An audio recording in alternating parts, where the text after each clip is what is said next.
બાળકો, આજે આપણે પ્રયોગ કરવાના છે વિજ્ઞાનનો, જેમાં આજે મેગ્નેશિયમની પટ્ટી છે એનું જ્વલન શીખવાના છીએ. તો આ મેગ્નેશિયમની પટ્ટી છે જે હવામાં અને ઓક્સિજન સાથે સંયોજાઈને મેગ્નેશિયમ ઓક્સાઇડ બનાવે છે, એના વિશે શીખવાનું છે. તો એનું જ્વલન થાય એટલે જો કેવું ફૂલઝારીની જેમ સળગશે. આજે છે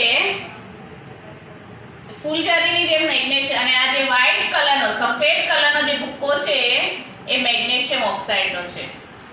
તો આ મેગ્નેશિયમનું શાબ્દિક સમીકરણ કેતે લખીએ તો મેગ્નેશિયમ વત્તા ઓક્સિજન આપણને મળશે મેગ્નેશિયમ ઓક્સાઇડ, અને એનું રાસાયણિક સમીકરણ Mg+O2 મેગ્નેશિયમ ઓક્સાઇડ, એનું અણુસૂત્ર છે MgO. તો આપણે મેગ્નેશિયમની પટ્ટીનું હવામાના જ્વલન સાથે પ્રક્રિયા જોઈએ. આ રાસાયણિક સંયોગ પ્રક્રિયા છે.